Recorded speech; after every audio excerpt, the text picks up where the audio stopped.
speaker with us. Without taking any time, I request him to please come and share his thoughts.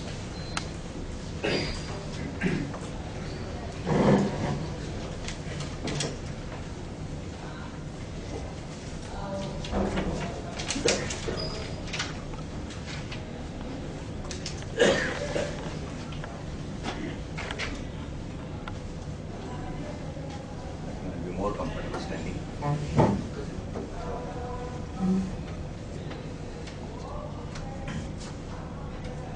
Yeah. Good evening, friends. Sorry for being late, but this being the last day of the election rally, and I was fortunate or unfortunate to encounter all the four major political parties rallies on the way. So, whose political existence depend on this year's election. So, this detained me on the way. Once again, my apology. Friends, we are going to be with each other for about couple of hours. I intend to take up, I had a word with Dr. Srinivas about the formatting. Then what we decided was, instead of calling for the queries, the question answer session we can keep it, interactive session we can keep it in the end.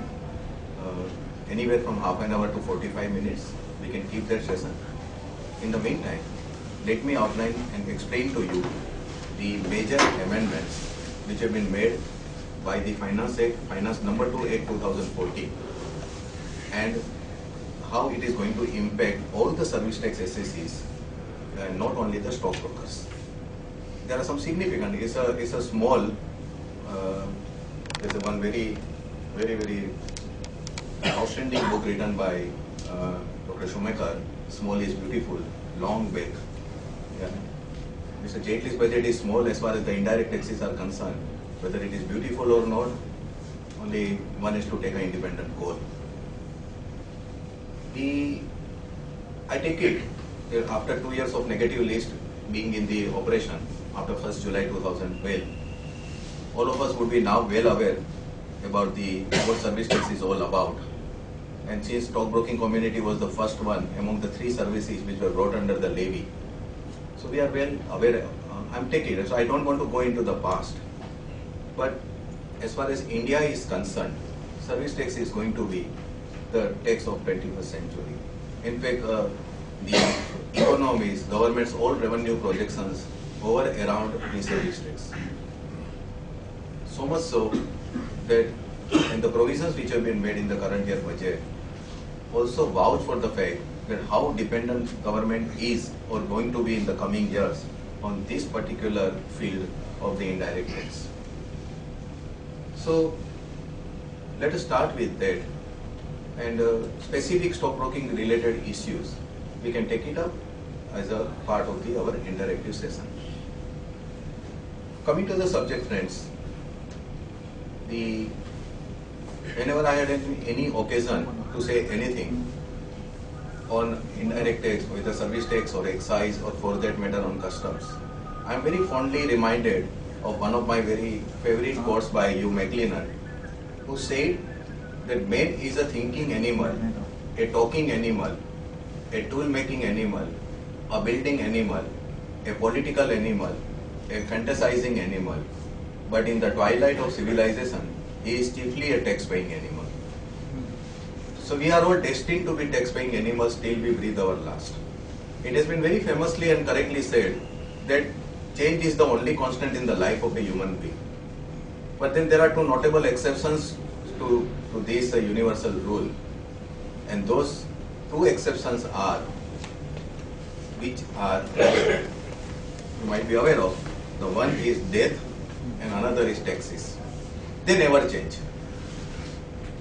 But then also equally it is true that there would be people, not only in India, but elsewhere in the world also, who would prefer taxes rather than the death, because you only die once. Unlike taxes, death doesn't get worse day by day. Taxes do. So it is better to die once. So the message is there no escape from the tax burden in the life of a human being? The answer is yes and no. No, because taxes, we are destined to be tax-paying animal, and it remains with us. After death also, it doesn't leave us in the form of inheritance tax or death taxes or whatever it is. And finally, that the other message which is coming out, that you have to die to get rid of the tax. And that's why death and taxes go together. And if you don't believe this, please see the last entry of Mega Exemption Notification 25 by 2012 service tax, which exempts all the services relating to crematorium, burial, and last rites. They are all exempted. So the message is very loud and clear. One has got to die to get rid of the taxes. It's a different matter. The benefit of this exemption would be enjoyed by the people whom you left behind. The person who has departed would not be interested whether he is getting exemption or not. So it is for the others. So with this note, let us see what this budget is in the offing. From 427.30 crores in 1994 from 3 services, beginning 9 July 1994 to 31st March 1995. At the end of 31st March 2012, service tax had galloped to cover 121 services with the revenue projected at nearly 81,000 crore. That was the days of positive list. And while on the subject, let me also take you slightly whenever necessary, somewhere in the past, present and future. We are very decisively moving towards the GST regime. And today, Business Standard front page talks about it. Constitutional Amendment Bill is more or less is going to be placed in winter session. 3 years compensation has been agreed upon by center to the state on account of the perceived loss on account of the GST introduction. Whether there is going to be any loss at all on account of GST is another thing, but there's a tug of war between it's a bargaining tool between the states and the center. It goes on, it happened in VAT, it is going to happen in GST. But whether is really going to be any loss or not, that's anybody's guess. If you see the VAT figures after the introduction of VAT, all the states between 2005 to 2007, and how the VAT has galloped over this 9 to 10 years period, the figures are simply astonishing, absolutely astounding figures. So it might be a misnomer or misleading to say that because of GST we are going to lose the revenue. But anyway, that's a center and state, we are not going into that. And then there will be the dispute redressal machinery council. What I friend would like to really all of you to take note of is, GST is not a small time thing, and it is not going to be a small time thing. GST or VAT, whichever you call it, for our purpose, there is a finer line of distinction between value-added tax and goods and services tax. Very finer line, but it's a too technical, not for our purpose, not relevant.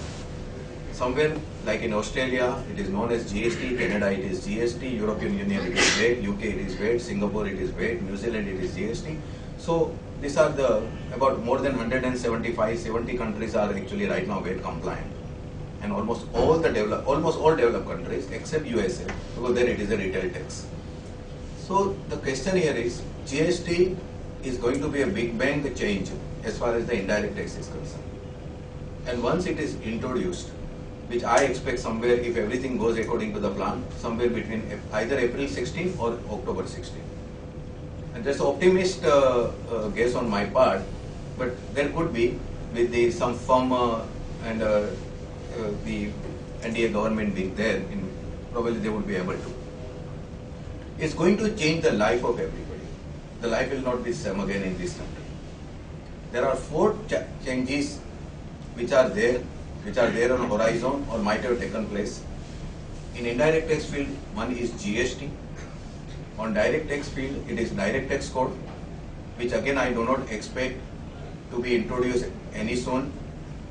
If at all DTC in its present form will be introduced, my personal guess is that it will be introduced only with GST, because government is expected to lose sizable revenue because of the DTC provisions, which they would probably try to make up through GST. Otherwise, DTC could have been introduced at any time. But they are holding back on it because they are expecting a lot of revenue loss on account of the DTC proposals. So that's why that is not being introduced. And again, the clamor is already going on for the revamping the whole DTC code. The third one is IFRS, which is over a period of time going to cover all major entities, private and public limited companies. And the fourth one is, which is already now in force, and that is Companies Act. The entirely revamped Companies Act. These are not the minor changes, believe me. And with all these four changes firmly in place, particularly after GST and DTC, and again GST, the life will change forever for everybody. Whether it is industrialist, whether it is service provider, whether it is a member from the trading community like distributor, sole distributor, stockist, semi-stockist, wholesaler, retailer, even consumer, and finally even a salaried person, not to speak about the professionals. And when I say the life is going to change for everybody, or it will not be the same again for everybody, I am more on an optimist, positive note, not on a negative note. There is a Chinese curse, it's a curse, which says that may you live in interesting times. And interestingly, this is a curse. We are going to see a lot of interesting times in the coming 5 to 10 years, but hopefully it will not prove to be curse, rather it would prove to be blessings. But yes, very interesting days are ahead. The economy, maybe in next year or so, it is about to take off, and take off like anything. And hopefully, unless something happens. And all these changes on taxation fronts and corporate laws front are going to play a very, very major role in changing the face of the Indian economy in coming years, and thereafter forever. So one has to be, and as a BSE Stockbroker Forum, catering to one of the largest taxpayer community of the country, cannot remain aloof or detached to what changes are taking place on the direct tax front and indirect tax front. For instance, FATCA, which is going to be operational from 1st January 2015, is not a small change. And with intergovernmental agency agreement being introduced, Indian government is already, our country government is already agreed in principle to be a part of that. And from 1st January 2015, it is going to be operational. So all these changes, the latest G20 resolved to exchange the information on the black money front and all. So many things are happening, so many. Coming back to GST, GST which is basically the extension of the VAT, whereby it is going to operational through credit mechanism system, whereby at every input stage, whatever, every person, whether he is a manufacturer or service provider or a trader in whatsoever capacity situated at whichever stage of the marketing chain, they will pay the GST in the form of CGST and SGST, that is Central GST and State GST. And the is a subsequent recipient of the goods or service, while again selling on his output activity, he will also again pay the same CGST, SGST, and take full credit of whatever he has paid at the input stage. This is the simplest way one can really explain. There are subtraction method, there are capital addition method, but by and large, except couple of countries, everybody has been following the input credit stage method in GST. So it is very important that I am allowed the credit on board. GST is going to subsume all the indirect taxes, both at the central level and at the state level. Right from excise, service tax, CVD on imports, your CST, VAT, municipality tax, entertainment tax, luxury tax, and all other taxes, whether levied by the third tier of the government, that is municipality, whether by state governments or by central government, are expected to be completely subsumed in the GST regime. And we will only have, because of the federal structure, it becomes necessary, we will have a central GST and state GST, and CST will be replaced by a very unique model called interstate GST, which is IGST. And with the full exchange of credit, that's a different subject. GST is something which would also need some illumination on the members' part. Maybe some other day we can have a complete talk on GST, because now GST is a high time that the tax-paying community become aware about what GST is. So The changes which have taken place over a period of time, particularly last 2011 onwards, after revamping of the input service definition in input definition, and the last changes which have been made by the Finance Number 2 Act 2014, how far they are conducive to the GST regime, or in principle in tandem with or in harmony with the GST regime, or whether they are going into against a very fundamental principle of GST, what the government has in mind, while we go along, we will try to understand that also. The budget is the first one. 2012, government had, when it was introduced, the introduction of service tax obviously was the inevitable, and it could not have come a day sooner. In fact, we were late by about 3 decades in introducing tax on the service sector. Service sector, which has been contributing in 1994 nearly 55% of the GDP, was hardly contributing hardly not even 10% by way of the tax revenue to the government in various forms. Agriculture being exempted from the tax, the entire burden of tax was being borne by the industry. So it was like a cross-subsidization by industry in the matter of payment of taxes as far as the service sector is concerned. That anomaly could not have continued for long. Secondly, you cannot have the full-fledged VAT system or GST unless the service sector is under the, which is the tertiary sector of the economy, unless you have a complete sector in the within the tax regime, indirect tax regime. And right from the JA committee, Govinda Rao committee, then Dr. Raja Chelya committee, Dr. Vijay Kelkar committee, and most of the other committees, I am talking about what happened in JA committee 1962, that all service sector had to be brought under, there was a need for, which was felt for the bringing the service sector under the, and 1994 the government tentatively started with the introduction of service tax on the 3 communities, service providers, stockbrokers, telephone and insurance. We had 2 alternatives, either to go for comprehensive or to go for the selective. Because of the economic realities, because of the practical realities and socio-economic consideration, we decided to go for the selective regime. Accordingly, every year government would select the sector which would to be brought under the levy, and so every year we find that the scope of the levy was expanded to bring in more and more services.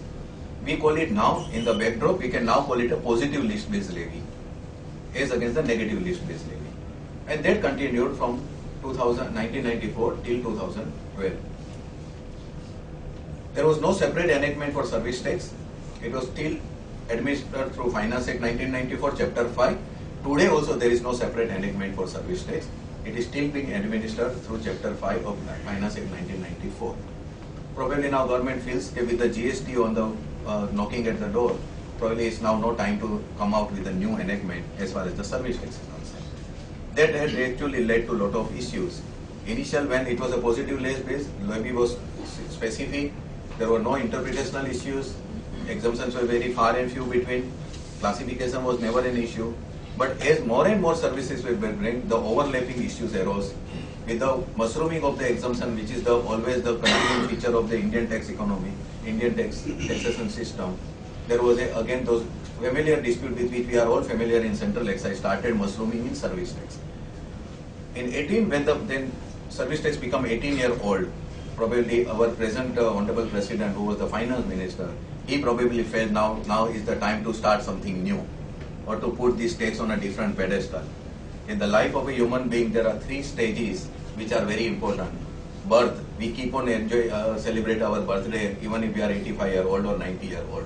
At least we do remember that yes, today is my birthday. And then the next stage comes, which is very much important in the life of the new generation, and that is when she or he becomes 18-year-old. Oh, I have become major. And the third one is obviously marriage. I have some serious personal reservation about the third event, but yes, people go on celebrating that event also.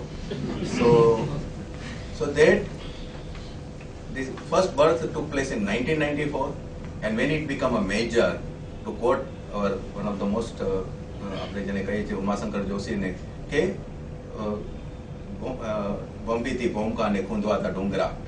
People go out. When he becomes 18-year-old, then he goes out. So probably President feel, our Finance Minister feel, that now it's time for service tax to really expand his wings and go out in a new horizon.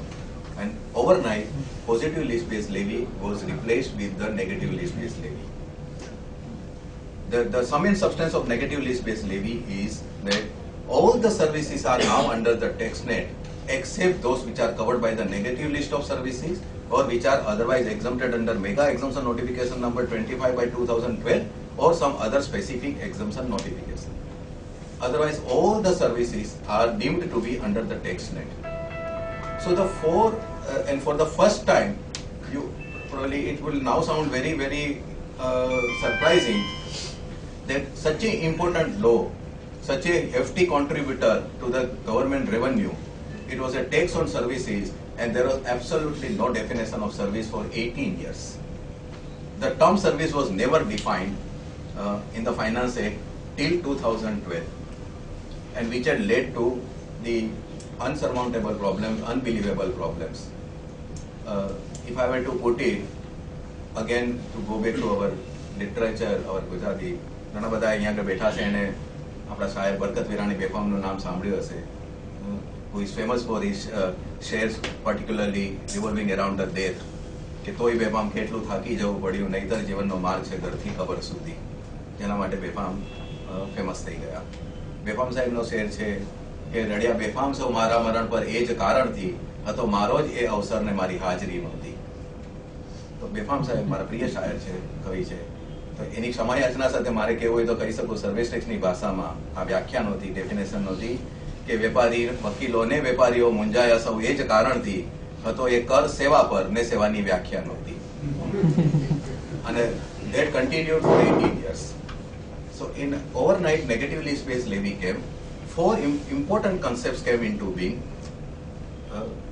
These are very, I'm not going into detail into that, but why I'm touching upon this, because this will help you better in understanding certain proposals which have been made in this budget. The one is negative list. There is a specific negative list which is now contained, which are deemed to out of the purview of service tax. Section 65B, subsection 44 defines the term service for the first time in an exhaustive manner. The entire definition comprises of in the three parts: means part, includes part, and excludes part. And there are two explanations thrown at the end of the definition. Two explanations which really does not explain anything, only complicates the thing. But that is the feature of the drafting. Then there is a concept called declared services, which the government has deemed to be declared as a service, therefore taxable. And the fourth, the concept of taxable territory and non-taxable territory. And finally, in line with the international practice, mainly patterned on the US provision, the supply rules, the POPS rules, that is provision of place of services rules 2012. These all concepts or rules came into being from 1st July 2012, which is now popularly known as a negative list based levy of service tax. And this is how the story of negative list is started, which will continue till the GST comes. The important part is the term service has been so broadly defined against the concept of conventional wisdom. It says service means any activity, only operative part. Rest of the part is not considered relevant for our purpose. The first opening part of the definition is 65B44, that service means any activity carried out by a person for another person for a consideration. It is any activity carried out by a person for another person for a consideration. This is the definition. Now the word any activity, I need not really explain how wide this term is. And it has led to already the issues have now started arising, so much so that whether the divorce alimony being given by husband to the wife, can it be considered as a liable to service tax? It is for a consideration or not. These are the issues which are now arising. Donation given to the temple and where I want my name to be placed on a plate. This room is donated in the hospital, or this room in the school is donated by Mr. Shailesh Sheikh. So whether it is a service or not, Board Circular Education Guide says yes. And therefore, now when the donations which are being accepted, this is not like quid pro quo anymore now. Almost all major trusts have actually stopped giving commitment in writing that we will place your plate. They still do the place the plate, but without any commitment in writing. So all these, these are the, I can go on these big type of funny and interesting issues which are arising day in, day out. But anyway, we have to live with that. So 2 years down the line, the last year 12-13, coming back to the collection figures and the importance of this law, the 1,24,000 crore, then 13-14, 1,81,000 crore, and this year the expected revenue from service tax is about 2,15,000 crore. As against central excise, which is hardly nearly 60-year-old enactment, it is touching about 1,87,000 crore, 1,91,000 crore from 14-15. So this new kid on the block in just 20 years has overtaken all its peers who are there and languishing behind now, who have been there for 6 decades, 8 decades like that. So this is the importance. And one of the signs of the developed economy or developing economy is the increasing contribution of the service sector to the GDP.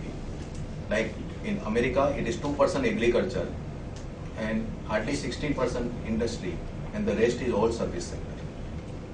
So this is how the story goes. So keeping this, friends, now we will take up one after one proposal. Any questions you have in the mind? I mean, I wouldn't mind you asking me in between, but I know one question will always lead to 10 more questions. Because I will answer immediately, my answer will lead to 10 more questions, and it will derail our talk. So we will save our questions for the last, because believe it me or not, I am now going to very, against my wishes, unwillingly, I am now opening up probably the Pandora's box. So we now take up one after one proposals. The first and foremost is the e-payment compulsory from 1st of October 2014. For all excise SSCs, service tax SSCs, e-payment has been made now compulsory. Only in some exceptional circumstances, the Deputy Commissioner or the Assistant Commissioner can waive the requirement of the e-payment where the manual payment may be allowed. And for that you need to have a prior approval. So on a day-to-day basis, such eventuality should arise only when the system is not working. The server is down, you are unable to really pass through the payment and all. There probably these are, otherwise this permission will not be coming through in a routine manner. So there is no point in wasting your time rushing to the ACDC. So, sir, मुझे manual payment करना है. The permission would not be coming by. Basically, you would try to, it is as on a practical note, try to crystallize your liability immediately at the end of the month or quarter, as the case may be. Try to pay the money on 1st or 2nd if the circumstances permit you, and because then you will have some time to see whether if there is any breakdown of the system and you are unable to clear through the payment. Then you can approach the ACDC on a priority basis and make the payment. Because if you do it at the last day on the 5th and thereafter, the payment of interest is not going to be waived if there is a delay in the payment. Even if he may approve you the manual payment. So therefore, no point in actually waiting till the last day unless there are compelling circumstances to do so. This is on a note. Now, this is one simple amendment but important amendment. GST whole system is going to work through the digital economy, all computerized. Unless we have a massive infrastructure, computer infrastructure, the GST will not be, it will be suicide. The country will go bankrupt. If we introduce GST without this system, robust, comprehensive, all-pervading system in place, GST can simply ruin the country. And that's why there is this importance on this compulsory e-payment. They are now computerized everything. It also reduces your physical time, interaction with the banks and everything. It's a blessing. It is not a ban. One of the important requirements, and that is now substantial amendments I am talking about. The first one I will be taking up is the mandatory pre-deposit.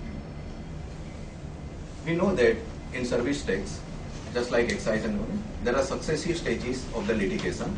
It starts with adjudication, goes up to Commissioner Appeal, first appeal stage in some selected cases, then goes up to the tribunal, then from there it is High Court and Supreme Court, depending upon the jurisdiction and the nature of the issue involved.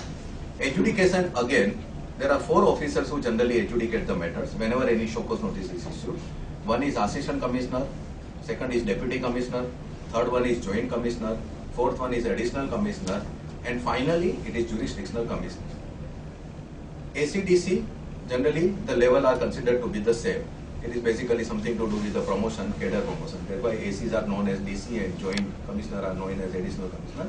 We are not, this is a departmental matter. So AC, DC, joint commissioner and additional commissioner, whenever, and they adjudicate the matter depending upon the amount involved. So if it is below 10 lakh, it is AC/DC, 10 to 20, it is joint commissioner, 20 to 50, it is additional commissioner, and beyond that, it is commissioner. But this is the board guideline. We are not concerned with that. Doesn't make the difference. Commissioner can adjudicate anything which AC can adjudicate. He is the highest officer. That's why. So what subordinate can do, higher officer can always do. So, but important thing is AC, DC, joint and additional commissioner when adjudicates any matter and passes an order, the appeal lies to the commissioner appeals. The first appeal lies to the commissioner appeal. When commissioner adjudicates the matter and passes an order, appeal lies to the tribunal. Against the commissioner appeal order also, appeal lies to the tribunal. So in tribunal, the appeal will come from two streams. One, order in appeal passed by the commissioner appeal, and order in original passed by the commissioner himself. You go straight to the tribunal. Pre-amendment, that is prior to 6th August 2014, Finance number 2 Act 2014 was enacted on 6th August 2014. And this particular provision has become the law. From this particular provision I am talking about. Service tax, section 83, makes certain sections of Central Excise Act applicable to service tax matters. One of the sections which has been made applicable is section 35F. 35F Central Excise Act deals with the condition of pre-deposit of duty demanded or penalty imposed and interest imposed. That is a condition. That section is also applicable to service tax. So instead of duty, we will now read or say it is a service tax.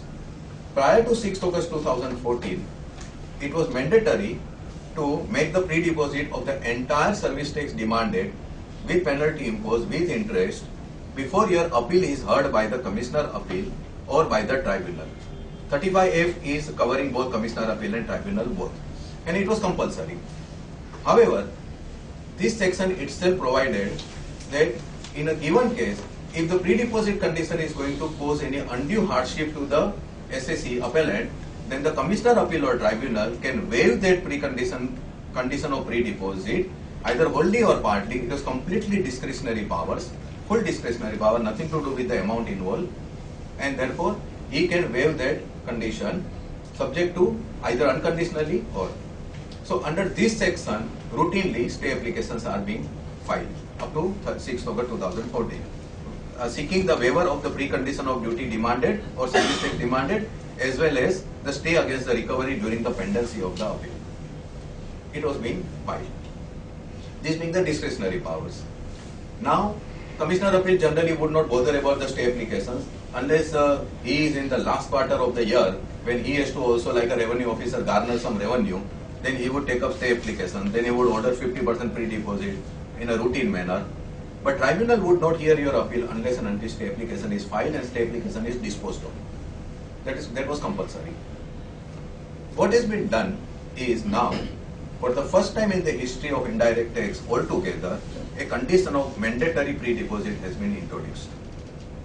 Mandatory pre-deposit of certain specified amount has been introduced. 35F has been completely substituted by a new section 35F, which has become effective from 6th August 2014.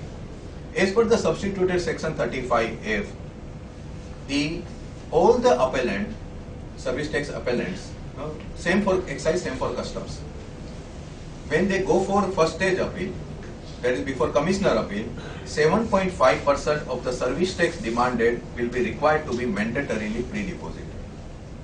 As per the budget, it was pre-deposit of service tax and penalty imposed. Lot of immediate reactions came, lot of representation were made. FM was actually receptive enough, and during his discussion on the bill on the Lok Sabha, amendment was moved.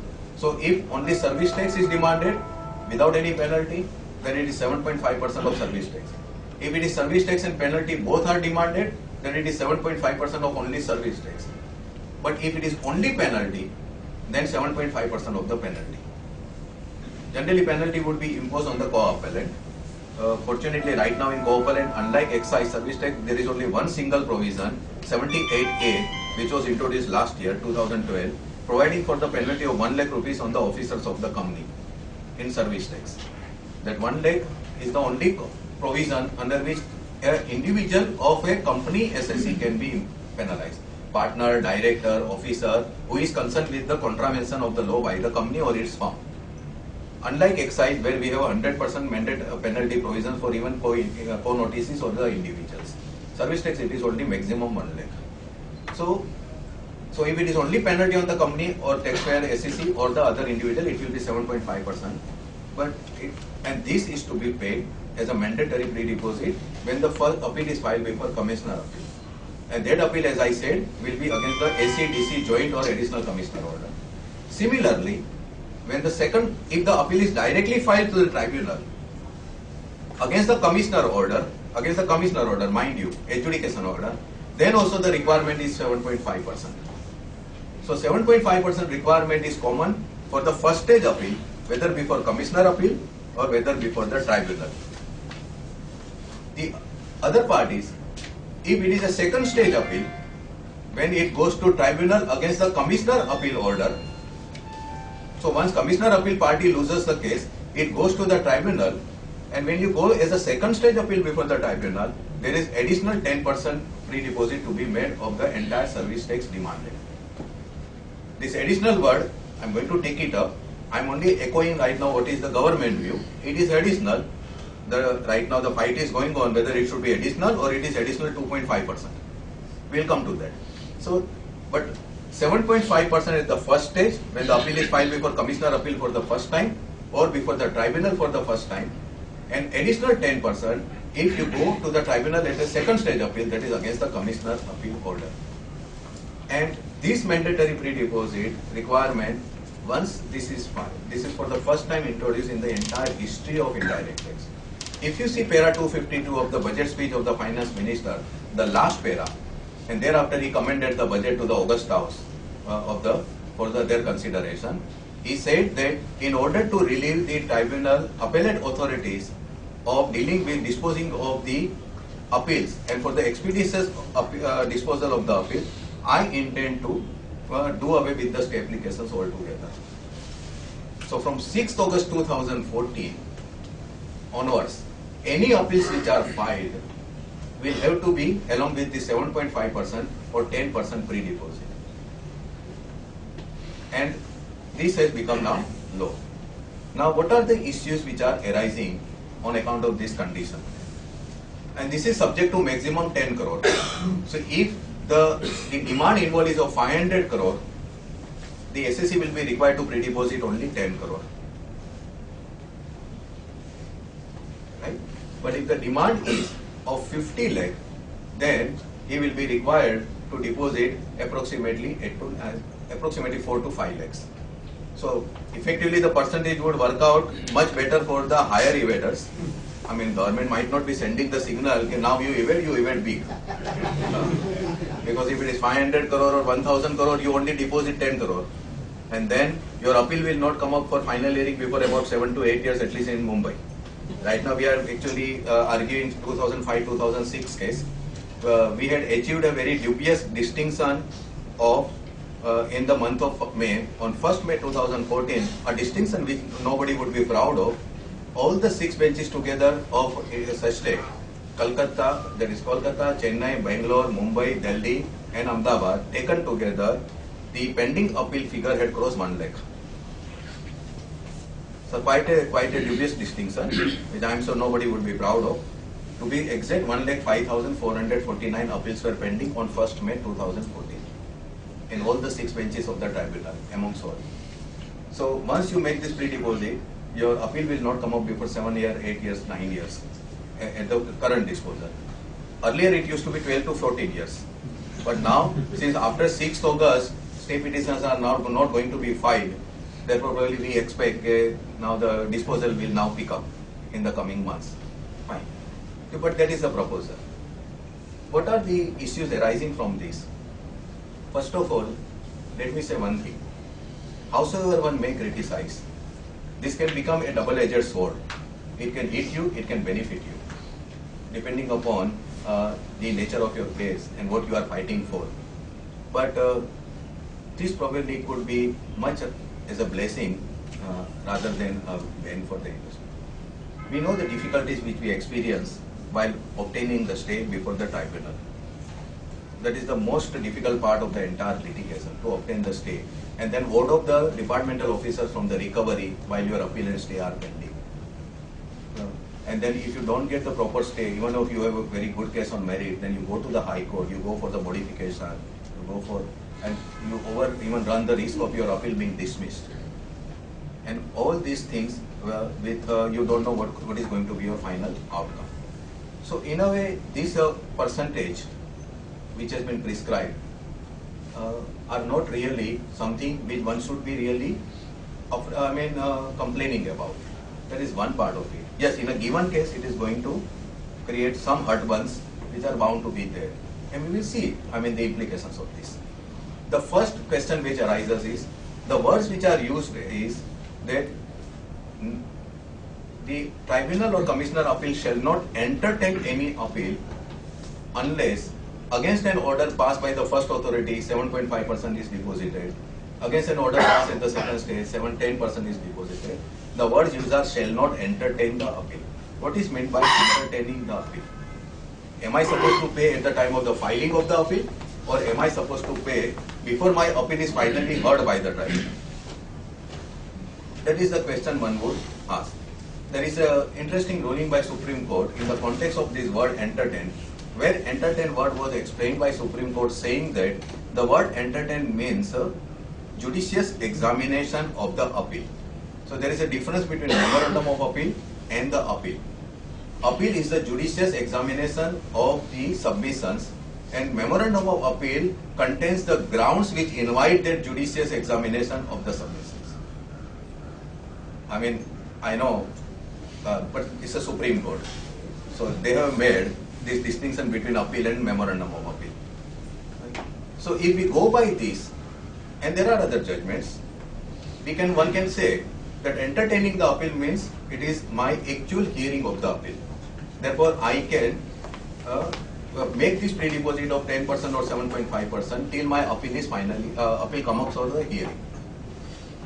Very bold thought, very entertaining thought, but I would not for a moment really advise you to entertain this thought, howsoever entertaining it might be. Because once you, even if you don't make, already notices are actually being issued by the tribunal, those who have not been able to deposit after 6th August, because nobody was aware about when the budget was passed. And probably I think I was the first one to receive that notice. So I was out of session. On 6th August, one appeal was filed by my office. And after 8th or 9th August, we received that notice why this appeal should not be dismissed, because we deposited, matter was over. The question here is, even if one does not deposit, what is the remedy available? Your appeal will not come up for the hearing for another few years. Till that time, mere filing of the appeal does not operate as a stay for either side, neither for the government nor for you. Mere filing of the appeal does not operate as a stay. So the order which is challenged against is equally binding till the time it is stayed or it is overruled by the higher appellate forum. So how are we going to really ward off the field officers who come for the recovery? One can't really tell him that my appeal is pending and I am not required to make the pre-deposit till my appeal comes for the final hearing. So it might be an academic perspective, one can say that entertaining the appeal and admitting the appeal. For our simple purpose, whenever you now file any appeal henceforth, these pre-deposits should be made at the time of the filing of the appeal itself. Whatever may be the view, there are stalwarts. Yes, if necessary, it is possible for me even to argue that it is entertaining means before appeal is heard, but it will not get you my client anywhere. On the contrary, it will make his life miserable. Because there is no way then I can stop the department from initiating recovery proceeding against him. And there is no now provision for stay application. In now, completely stay petition provisions have been done away with this mandatory pre-deposit. So I have no other recourse whereby I can obtain any relief when I am not making the pre-deposit at the time of filing of the appeal. Can I invoke Rule 41 of the system procedure or inherent powers of the tribunal? Highly debatable. And why should tribunal exercise that powers? Do I go to High Court? High Court I go for what purpose? Going to High Court is not an easy job. So probably for our purpose, it's a language which would probably could have been better drafted, Maybe in the next budget they will change it. And they will say that at the time of the filing of the appeal. So it is 7.5% or 10% at the time of the appeal. The next question that arises is, once I make this pre-deposit, what about my balance amount? But this is the pre-deposit requirement for the purpose of my appeal. Does that mean that for the recovery, department can recover rest of the amount? Fortunately, the answer is no. We had this judicial decision earlier also. When the tribunal waives the pre-deposit, department still used to ask for the recovery, saying that that pre-deposit requirement has been done away with by tribunal because that is the appeal procedure requirement. But where is the stay? And then there are judicial pronouncements which say that the waiver of the pre-deposit itself operates as a stay. And now tribunal rigidly writes that we waive this pre-deposit requirement and then stay the recovery during the pendency of the appeal. In the context of this new provision, this question arose. Fortunately, on 16 September 2014, CBEC came out with one of the most outstanding circulars in last few years. We have never come across. Is it a change in the wind because of the new government? I would really fondly believe yes. We have never come across such type of circulars. Two major circulars coming from CBDT in last 1 month or so. Two important circulars. One on scrutiny, CBDT, and another on not to make the SSCs wait outside their cabin. Call only those people whom you can entertain and call them at a particular interval. Don't call them all at one time and then make them sit till evening. CBDT written instruction on this to the officers, particularly in the scrutiny cases. Right? Don't call everybody at 10:30 and then make them sit till 6 o'clock. Probably you can now say goodbye to these days. And there's a CBDT circular on this.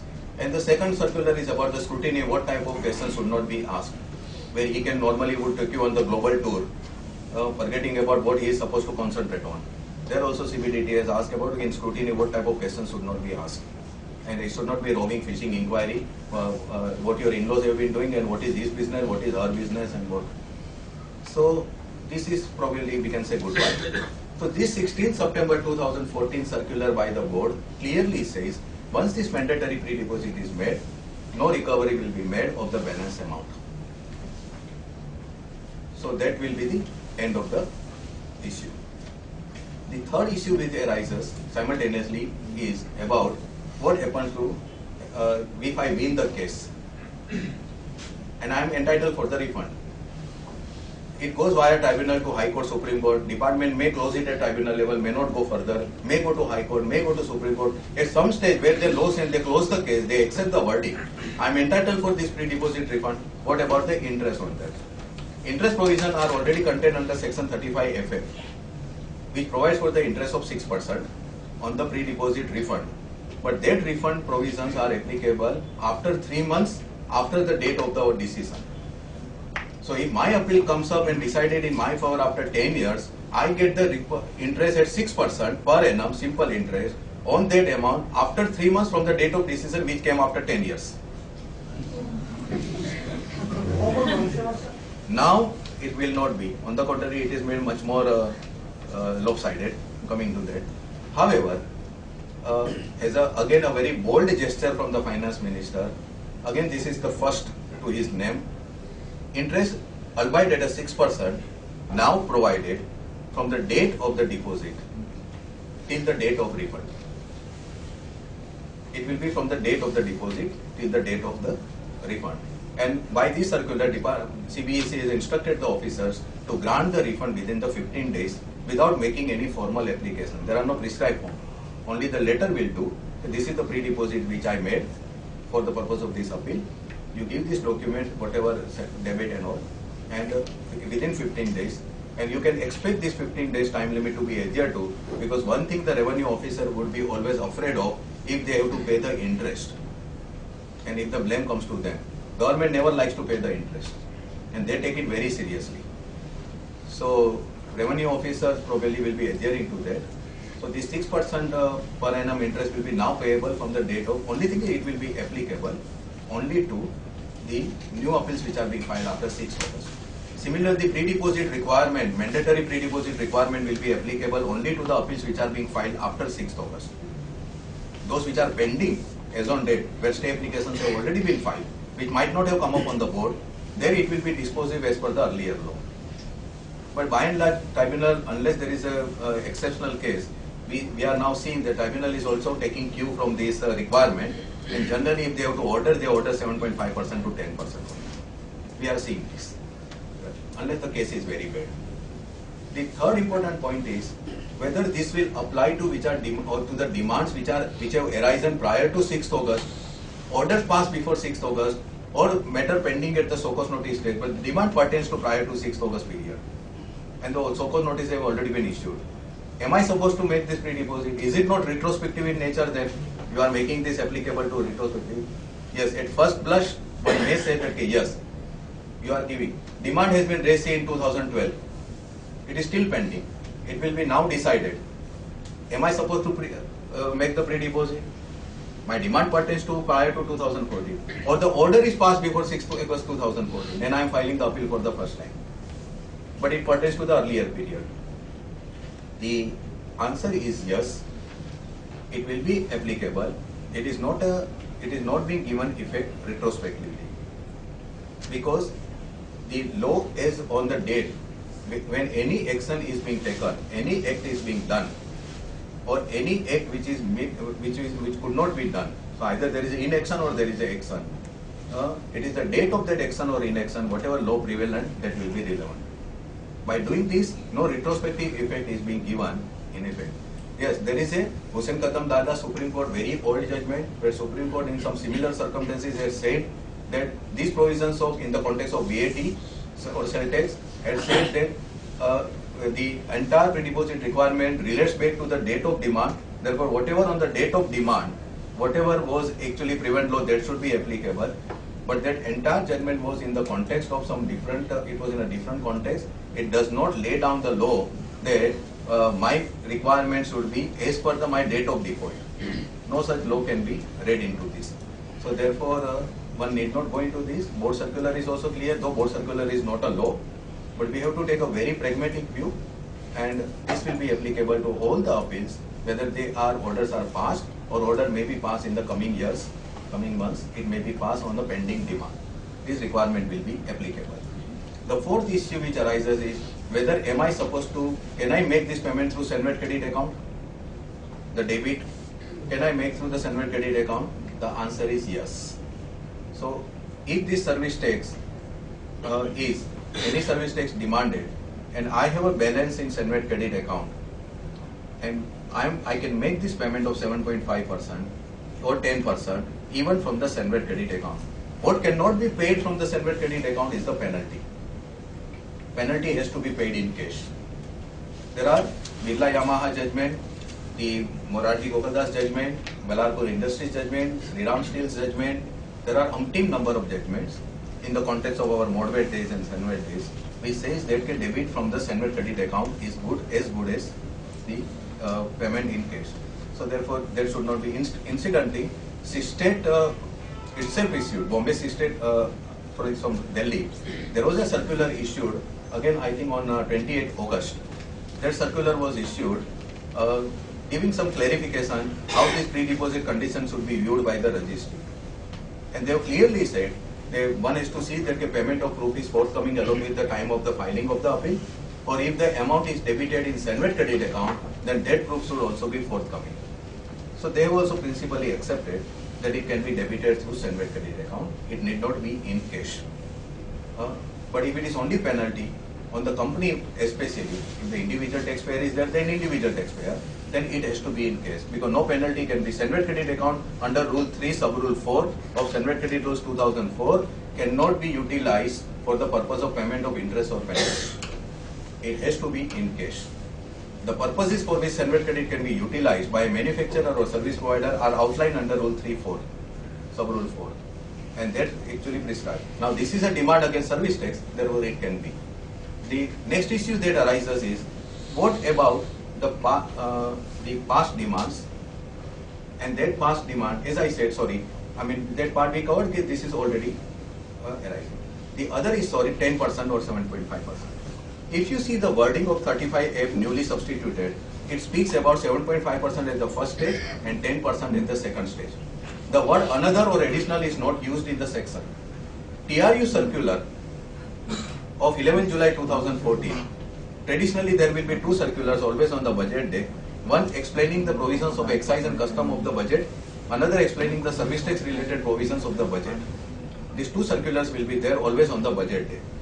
If you see the excise custom circular of 11 July 2014, the date on which the bill was presented by the finance minister, in that there is a in a very unconspicuous manner, the word additional has been used. Additional 10% at the second stage of appeal. This word is again conspicuous by its absence in the service tax circular. Service tax circular does not use the word additional. The board circular of 16th September 2014 on this particular aspect, the percentage which is required to be made is blissfully totally non-committal, totally silent. So they don't say anything. They simply say what is the requirement. So it is better not to commit. But by and large, going by their intention, it is additional. There could be some challenges on this, that if I have already made 7.5% of the service tax demanded at the first stage, which I lost and I go to the tribunal, then when I am challenging the duty, again that entire demand which Commissioner Appeal has upheld against me, when am I supposed to pay again 10%? Why can't I get the credit of the 7.5% which I have already paid at the first stage? Because you are demanding total 10%. So there could be some challenge. If we critically examine the way the entire new section has been worded, it is possible to really say that government intention to ask for another 10% when you go as a second stage appeal before the tribunal. And that appears to be their intention. Then there could be a challenge like doctrine of merger. So when a commissioner appeal decides the appeal, the original order merges into the commissioner appeal order. I am challenging the demand which is against the order, adjudication order, which has been upheld by the commissioner appeal order, in which the adjudication order is merged. What happens if the commissioner appeal reduces the demand? If my 50 lakh demand is the original demand, I paid 7.5% at the commissioner appeal level, say 40 lakh. Commissioner appeal reduces the demand to 20 lakhs and allows the appeal. Maybe department may come in appeal, but that would not matter for me for pre-deposit. When the department comes in appeal, I am not supposed to take any stay or anything. If it is reduced to 20%, am I supposed to pay another 10% of 20%? When I have already paid 7.5% of 40 lakhs? Such issues can arise, but we have to just wait and watch what happens. I am expecting some more clarifications or at least some amendments in this aspect in the coming budget. We are making some representations on this. But for our purpose, at least for the time being, it is too early to start the fight. Therefore, for our purposes, we should simply accept it is 7.5% at the first stage appeal, whether commissioner appeal or tribunal. It is additional 10% if it is a second stage appeal before the tribunal. So when you are coming via commissioner appeal, then it is additional 10%. The other issue that arises, what happens where typically when I have made some payment during investigation or audit, which is a routine practice. They come, they show, they ask you to pay and you pay. This is out. So quoting, I mean, you know, it's like, it just reminded me the Bernard show. She came, she saw and she conquered. So that audit like, you know, they came, they show, they ask you to pay and we pay. Right? And then they go. So if any such amount is paid during investigation or audit, which later on culminated in the show cause notice, where appropriation of this amount is asked for, whether can it be treated against, can it be considered against my 7.5% or 10% deposit? Answer is yes. Board has very categorically said this amount should be considered for the purpose of pre-deposit of 7.5% or 10%. So if that is sufficient enough, then finally no further deposit would be required. However, board is also cautious in saying that any such amount paid during investigation or audit will not be considered as a deposit from the date of payment. It will be considered only as a deposit from the date of the filing of the appeal. So it will acquire the character of the appeal, deposit only when you file the appeal. It is obvious that board is trying to be like a pure bania, because if it is treated as a deposit, then from the date of the payment itself, they will be required to pay the interest if the party wins. And even after all these years and all such mushrooming litigation, the success ratio of the department is pathetic to say the least. It is 10% in Supreme Court, 20% in High Court, and barely 30% in tribunal. and as they go successive level, departmental appeal, which are being filed, then they lose nearly 90% case at the tribunal level, Supreme Court level, 84% cases they lose at the tribunal level, and nearly 75% cases they lose at the High Court level. These are the official figures. I mean, I can give the number of appeals also which they have filed and which they have lost and all. We are not going into that. So, this the deposit which will be now is it fair? It is not fair. When board and the government has been so magnanimous in giving such a relief to the industry, they could not have been actually so petty wise and such petty minds that okay, we will not give you the refund, because when will I file my appeal? My first appeal itself may come up to be filed only after 2 to 3 years, 4 years down the line after SOCOS notice is issued, and that also now adjudication is being moving very fast. Otherwise, SOCOS notice, today only in the morning only I argued a case where the demand pertains to 98-99, notice issued in 2003, and today was the first hearing. So the question here is, my first appeal will come before commissioner appeal maybe after 3-4 years, or before the tribunal also after 3-4 years, and it will be disposed of after. So during that 4-5 years, 6 years down the line, my interest goes because it is not treated as a deposit. But that recovery, if ultimately set aside by the higher appellate forum, it means the recovery was illegal. And any recovery or any amount paid during the course of investigation or audit has to be considered as a deposit for the purpose of the unjust enrichment and limitation. These are the court rulings. Unfortunately, we don't have the statutory remedy for this. In a given case, the interest for this period, from the date of payment till the date of filing of the appeal, interest for that period, if it becomes a sizable amount, one has to go to High Court. And there are any number of rulings where High Courts have intervened and ordered the payment of interest on this money lying with the department. And from the date of deposit, you get 6%. This is possible. The other part of the thing is that what if I have a prima facie strong case, still I end up paying 7.5% or 10%? I have an extremely strong case. Order passed ex parte. Order passed without considering any of my submissions. Order covered, my issue covered by the Supreme Court decision or tribunal binding precedent or High Court decision. I have no financial capacity to make the even 7.5% or 10%. Precedent decision favor me. I have already taken the stay in the earlier cases. This is only a follow-up demand. And earlier I have been granted unconditional stay. The first, we have to understand, irrespective of the nature of the strong case on merits, this pre-deposit of 7.5% or 10% is compulsory, irrespective of anything. And we are faced with, that's why I initially said that the provision is a double-edged sword. It can cut properly either ways. We have such cases where in case of recurring issue, the demands would be issued. So earlier demand, we might have succeeded in getting unconditional stay because we have a strong prima facie case on merits.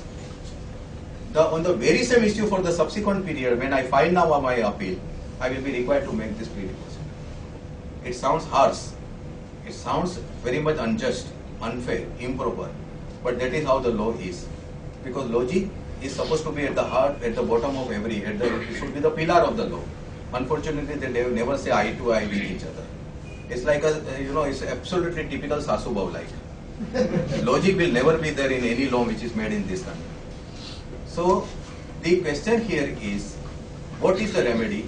The only remedy in such type of cases is the High Court. One has to reach the High Court for that. If it is felt that this is harsh, I cannot make or I should not be making this, High Court can be approached in a given case. And finally, penalty. Individual penalty. Fortunately, service tax is one leg.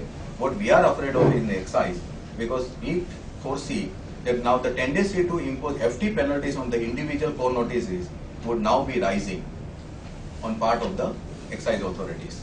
Because there, like under Rule 26, any person who in any manner deals with any excisable goods which he knows or has reason to believe are liable for confiscation can be penalized with the 100%, which is equal amount to the duty also. Company 100%, person also 100%. Which they never saw. But now they know that I am going to get 7.5%. I may as well impose the equal penalty on the individual also.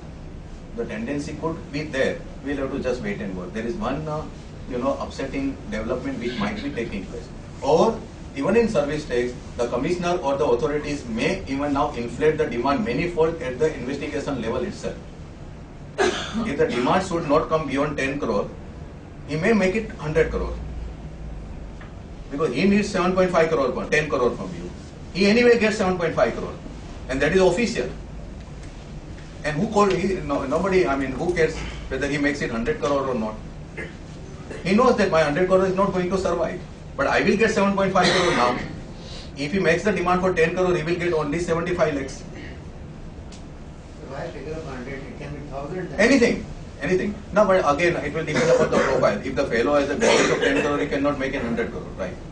So it will all depend upon the SSC. I'm giving an example, and this is exactly now, unfortunately, the commissioners, one of the very, I would not name them, but their commissioner has been now openly saying, कि अब मैं 10 करोड़ का 100 करोड़ कर दूंगा।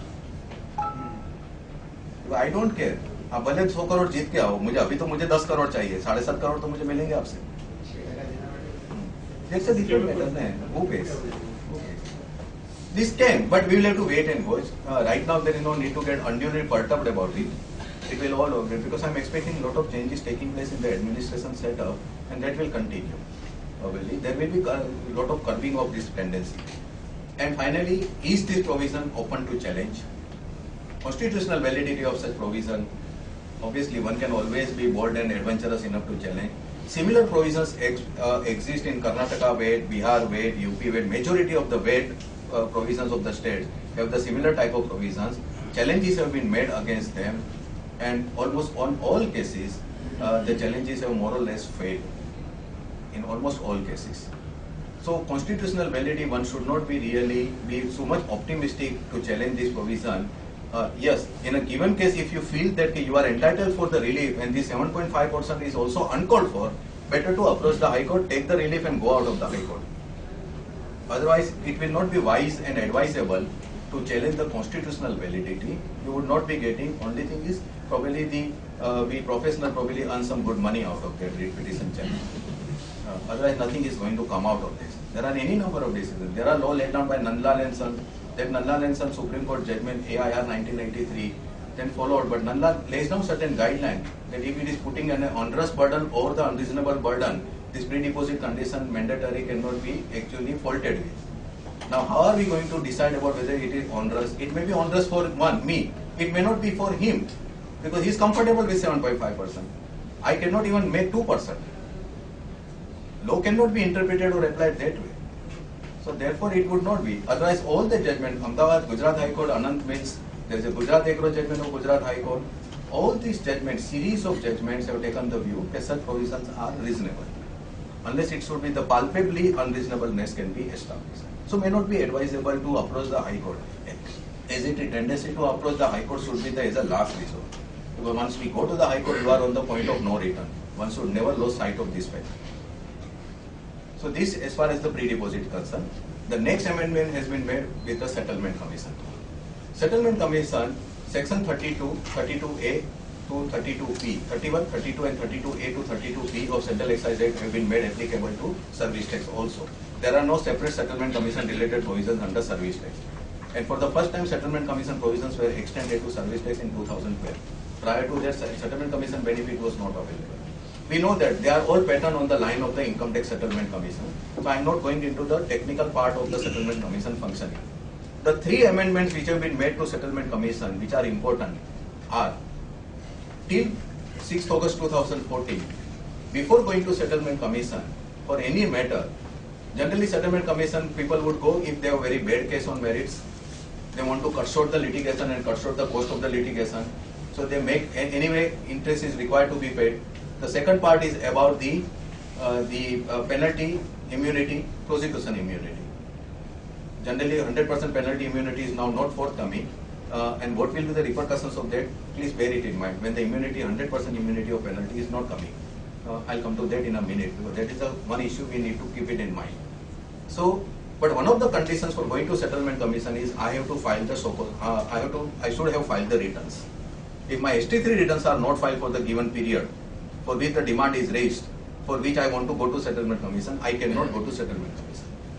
That was one of the most absurd and stupid conditions which had been part of the excise also. Because if settlement commission is basically to encourage the evaders to come clean, settle the case, and both sides are happy.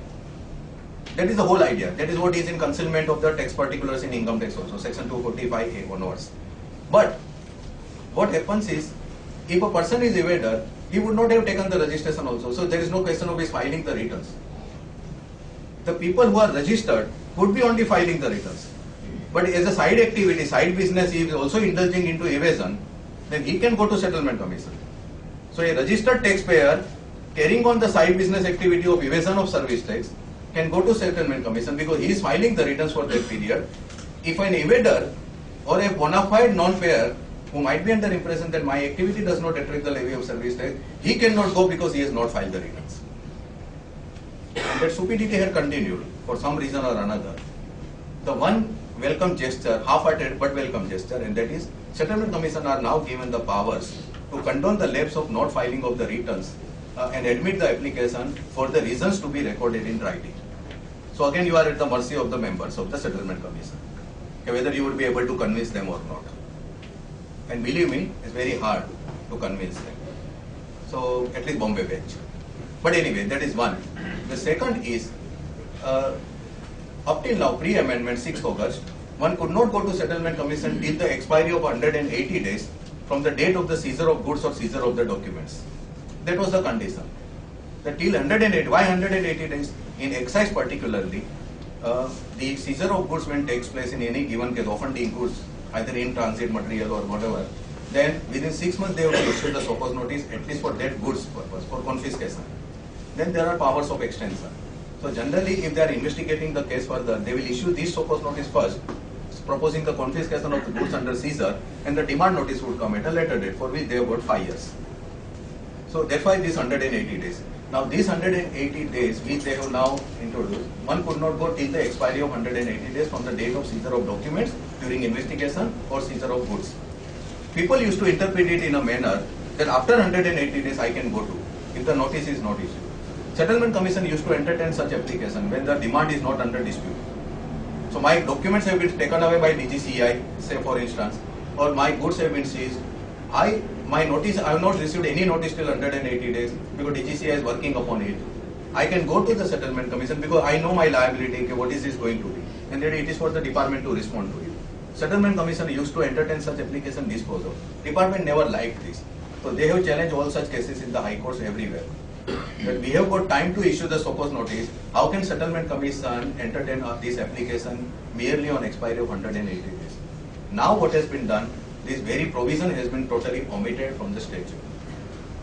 And therefore you go back to the basic condition of 32E, and that is one of the basic conditions, there should be a SOPOS notice issued to the taxpayer. Applicant should have been issued a SOPOS notice.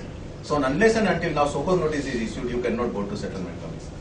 So even if today there is a raid at your premises and over a period of time you have already crystallized liability, still if the DGCI or authority takes anywhere from 3 years to 5 years to issue the SOPOS notice, till that time you cannot go to settlement commission.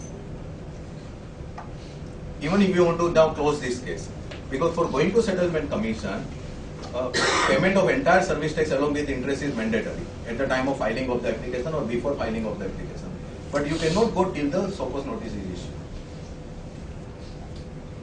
And this can have some very serious impact because of the next provision which has been done away with. But before that, let me complete settlement commission. The third important provision, which in the coming years will be very important for everybody, and that is there is a bar on making the fresh application in a new case under 35O. 35O of Central Excise Act made applicable to service tax. This bar, one of the bar, there are threefold bar. If by final order settlement commission has imposed the penalty on the applicant for the concealment of the tax particulars, that is service tax particulars.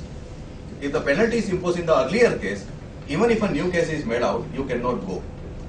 The second is if the person is convicted of any offence which are specified offence generally involving moral turpitude. And the third one is if the settlement commission has rejected the application for any reason and then send it the case back for the adjudication before the authority. When the settlement commission rejects the case, like no true and correct particulars are forthcoming or party is not cooperating in the proceeding before settlement commission, they can reject the application.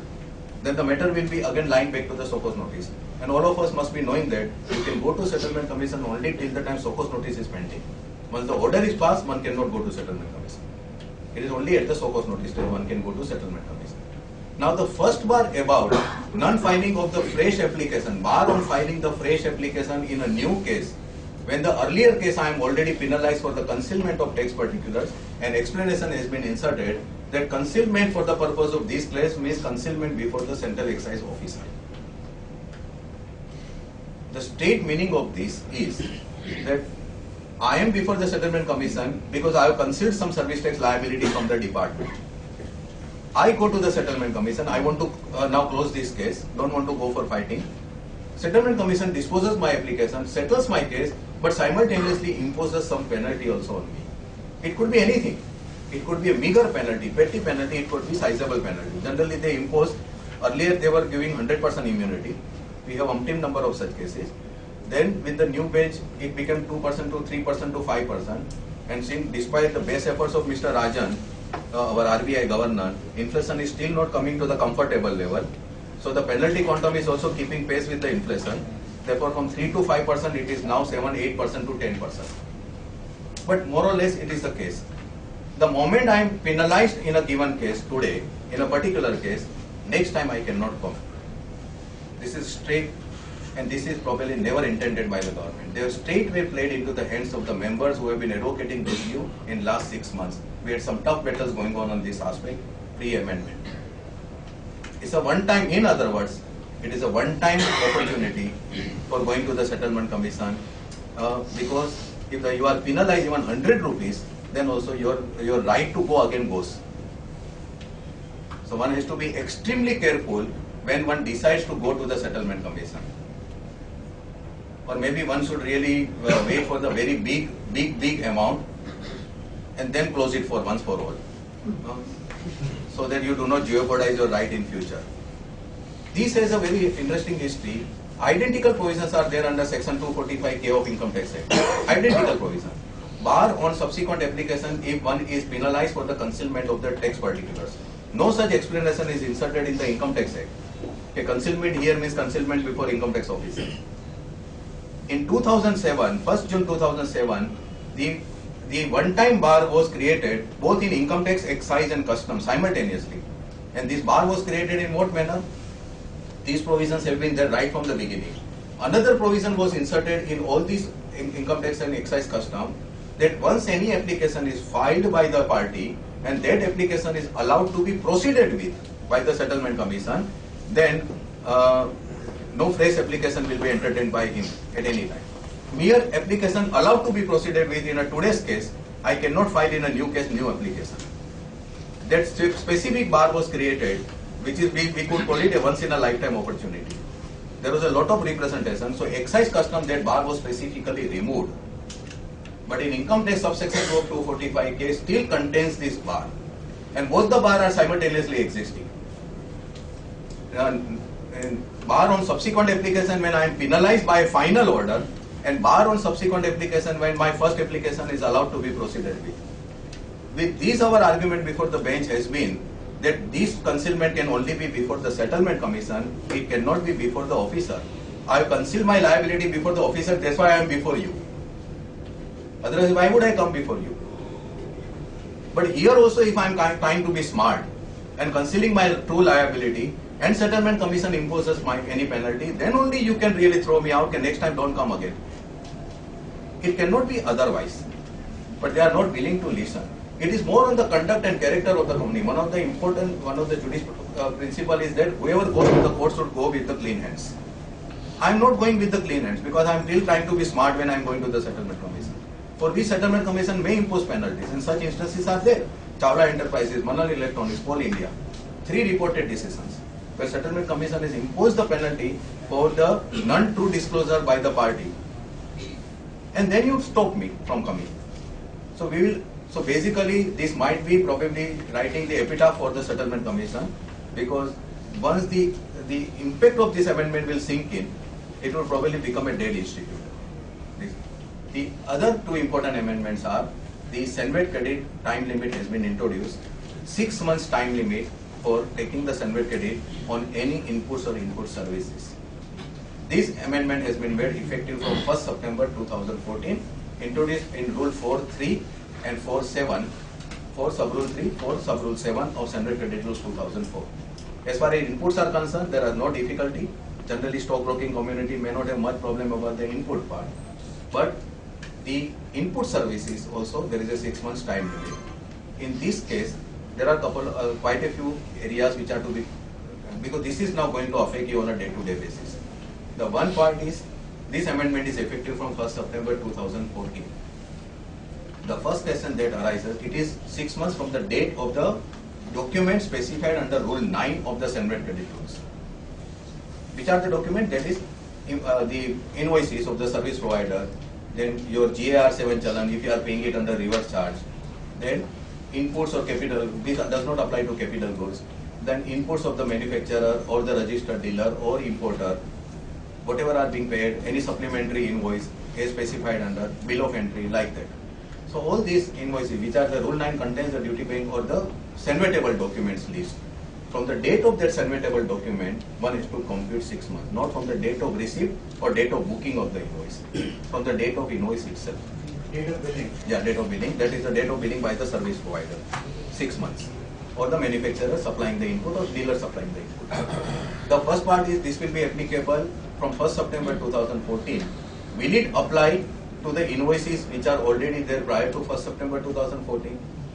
So if today on 13th October if I want to take the credit, can I not take the credit which is prior to 13th April 2014? I have an invoice on which I have not taken the credit, and that invoice is dated say 15th March 2014. I have not taken the credit. Can I take the credit now, today? Answer is no. You cannot take the credit. It may sound that this is effective retrospectively. The time limit has been always a contentious issue in the context of the MODVAT.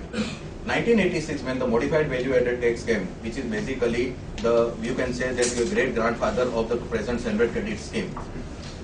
So that was introduced on 1st March 1986 in MODVAT scheme.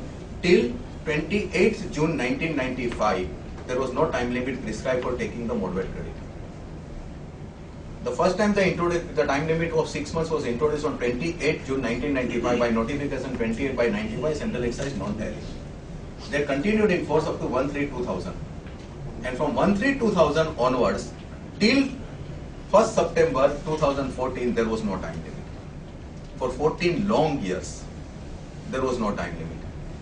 And now they have introduced again the same time limit of 6 months. What could be the reason?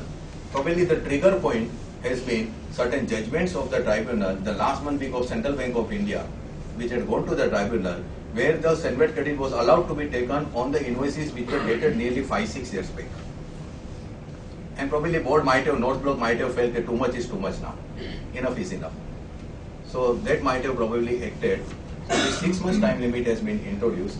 In that context, when in Rule 57G, which was governing the scheme of MODVAT credit on inputs at the material time, and Capital Goods 57S, this issue had arisen whether the amendment made on 28 June 1995 by the proviso inserted in the Rule 57G, whether it is effective retrospectively, will it apply to the invoices issued prior to 28 June 95? In Supreme Court, one judgment is enough for you. Supreme Court in Osram Surya's case has actually interpreted this provision and saying that this will apply to all the invoices on the date on which if you want to take the credit. So today I want to take the credit, I have to see whether the invoice is dated 6 months old or not. It does not matter whether it is prior to, whether it is 1st September onwards or prior. Then there is a differential treatment for partial reverse charge and the reverse charge. So let us see at that point, when you give an example of March 13th, okay, so if within the 6 months, if they are not expiring, we can take the benefit as well. No, but today if you are taking the credit, right, and the returns are already filed, you cannot now take the credit. For service provider, the only window as of now, escape window could be, your 30th September half-yearly return will go by 25th October. So if the return is not filed, and mostly like your open and close whatever sodas you might be doing, so if it is open-ended scheme and which you have, and your books are open, probably you can take the credit in the month of August. I would not advise you to take it on the month prior to that. You can book that credit entry in the month of August. August Milan has already paid. No, August you might have paid, but your return will not go. No? It Will not go. Therefore, this is effective from 1st of September.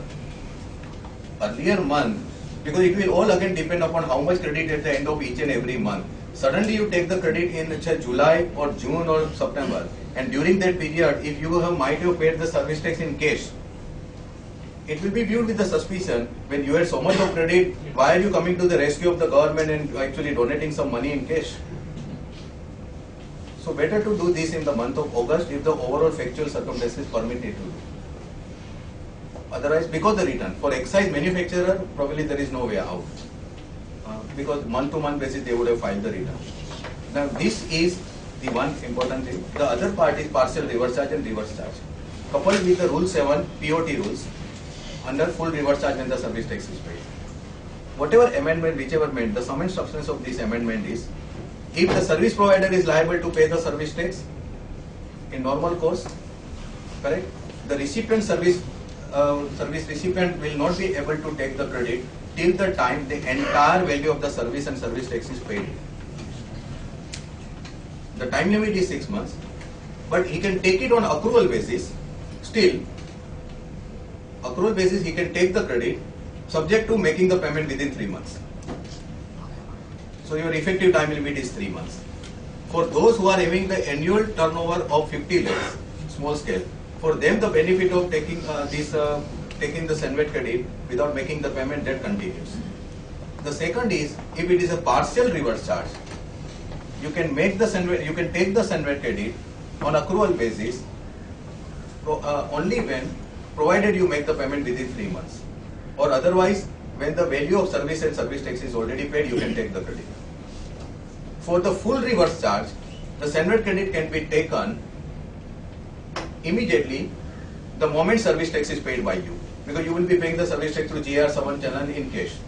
But for full reverse charge, SENVET credit can be taken immediately on making the payment. No need to make the wait for the payment to make to the service provider.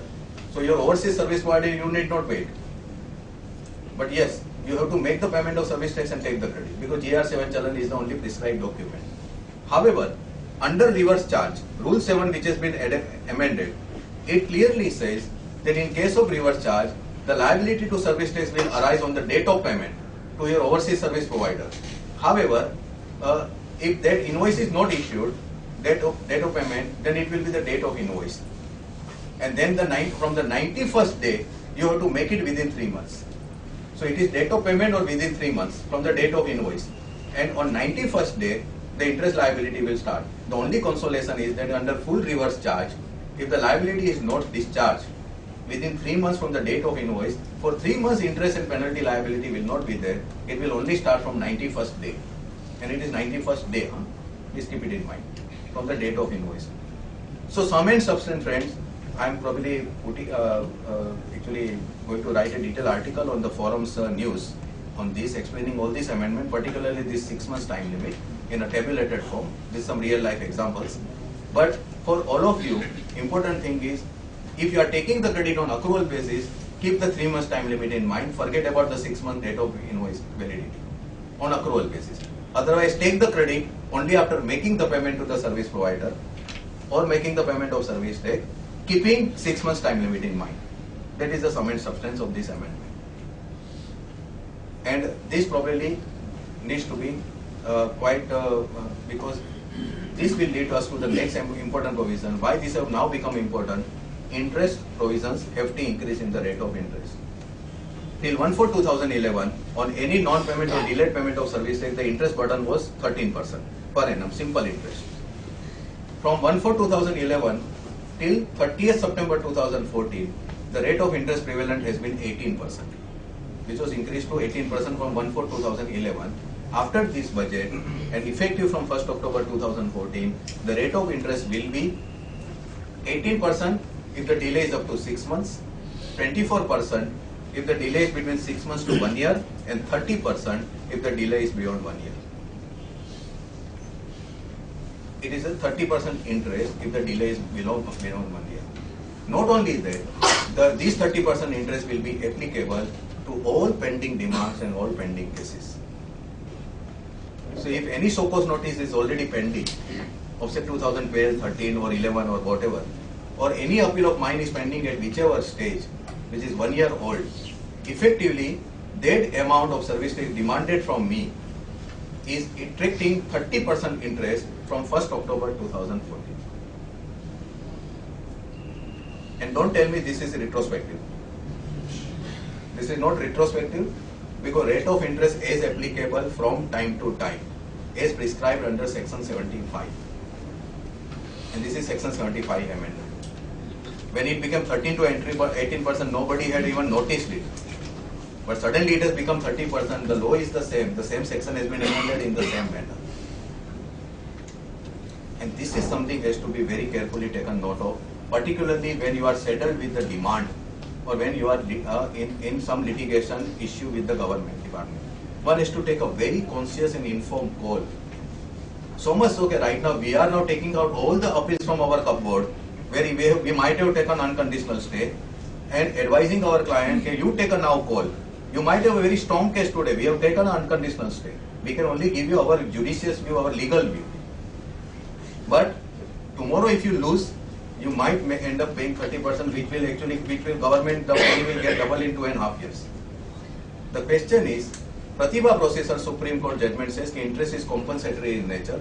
Tax is something which is a charge collected as per the law, and penalty is something which is for the contemptuous or any such act on part of the party not to comply with the law.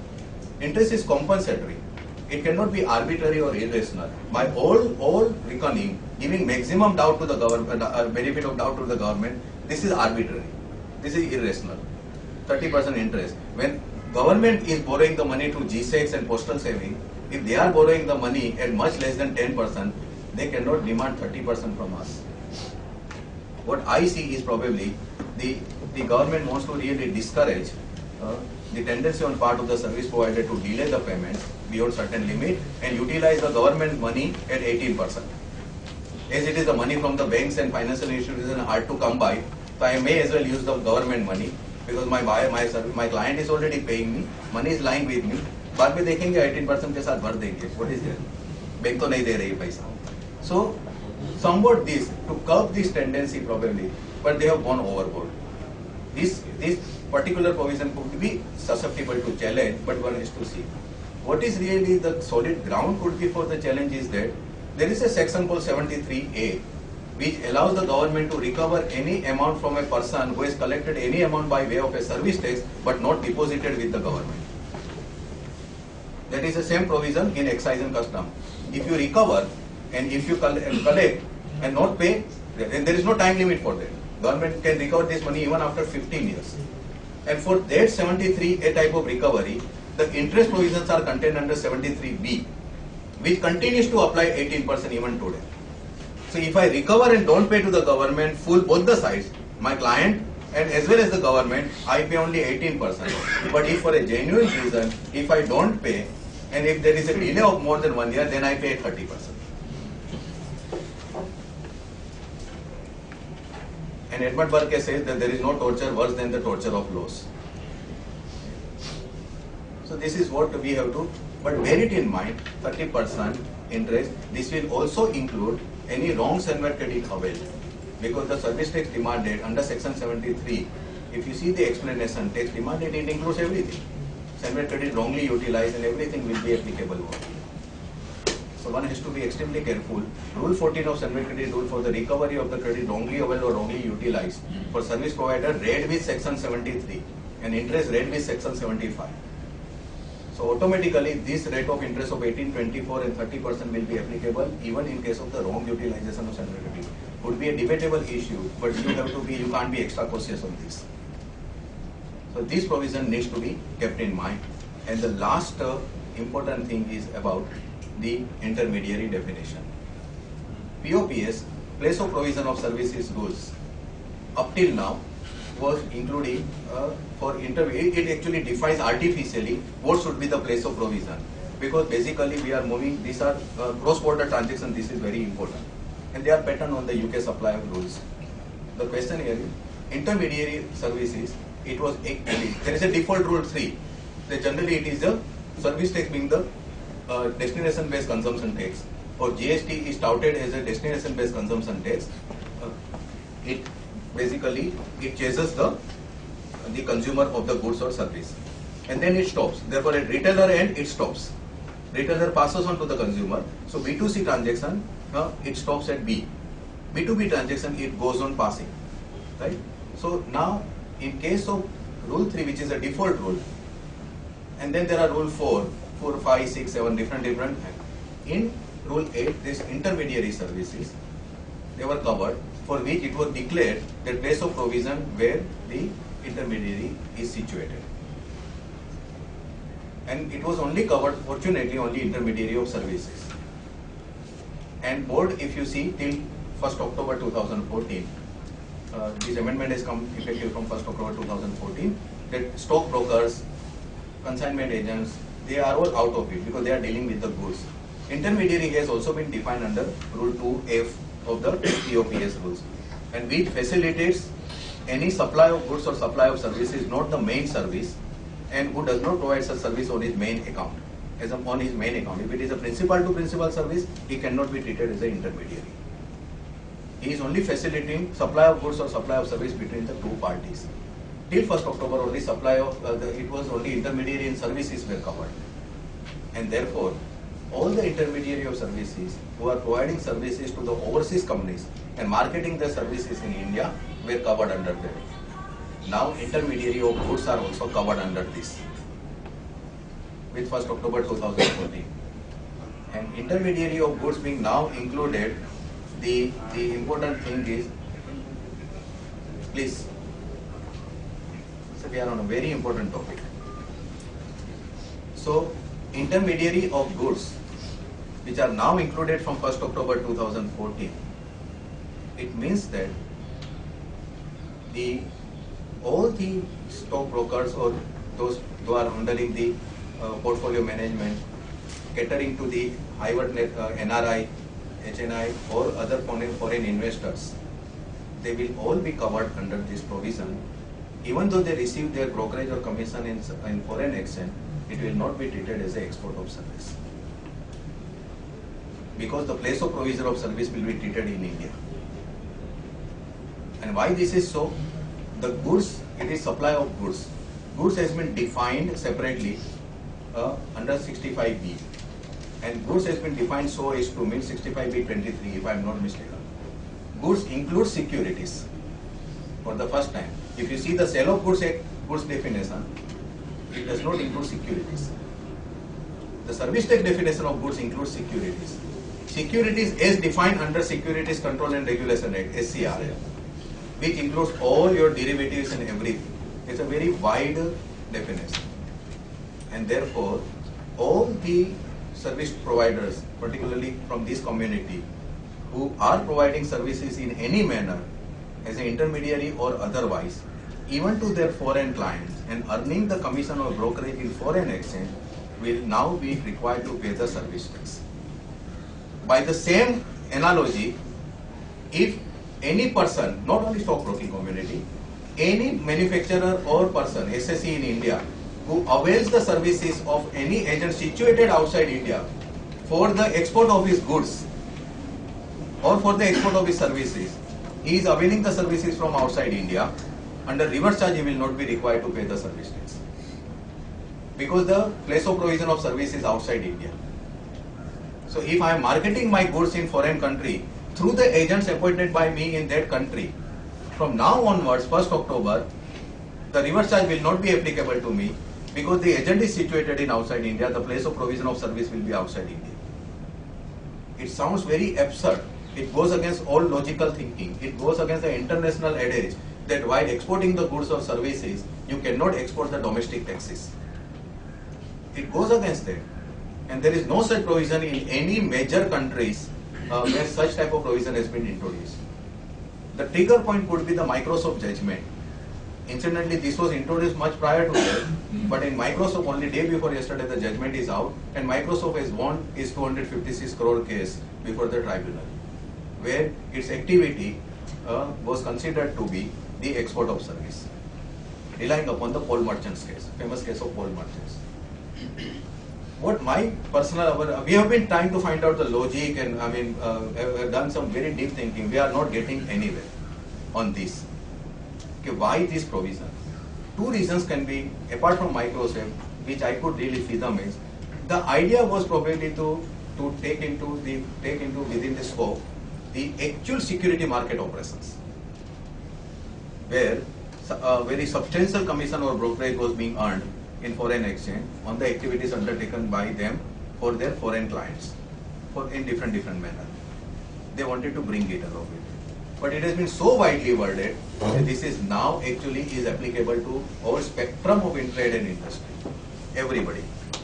So, and this is going to be definitely a hard one. And if it is on the rate of exchange, because it is on the export of service, then Section 67A has been amended.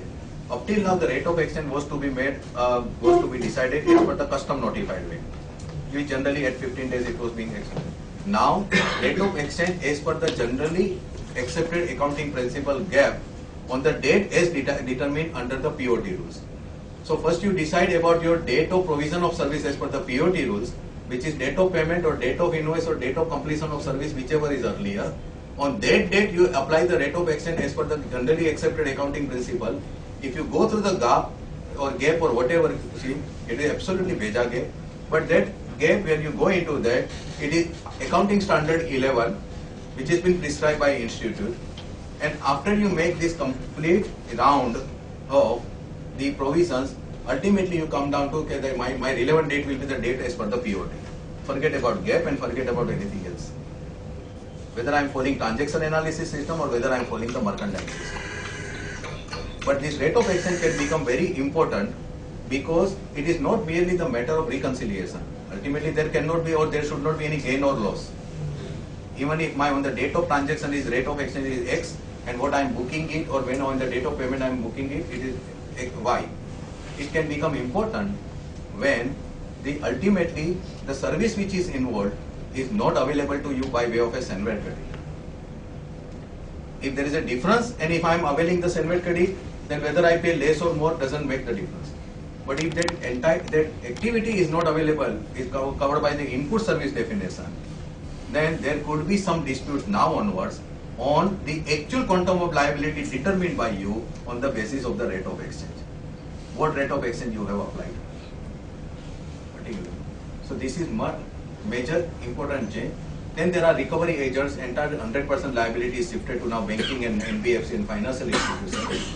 So whether the banking companies who are customarily enter into the buying of the loan portfolio, where the selling bank itself is actually asked to administer everything, whether the selling base who is actually undertaking all this activity can be treated as a service recovery agent. What is the meaning of recovery agent, which was never defined earlier also? Recovery agent basically is a person who helps you to recover the lost money, which is already lost, defaulter. But when the sale of the loan portfolio takes place between the two banking financial institutions, selling bank administering the entire portfolio cannot be treated as a recovery agent. He is actually administering, managing, advising and everything. But anyway, some fireworks can be there on this ground. So friends, these are the major amendments. I started my talk with, I will be opening up the Pandora's box. There are Rule 6, which in fact in my earlier talk also, I have gone into detail on Rule 6, how your trading activity on your own will be affecting you, because trading in goods is now covered under negative list. Goods include security.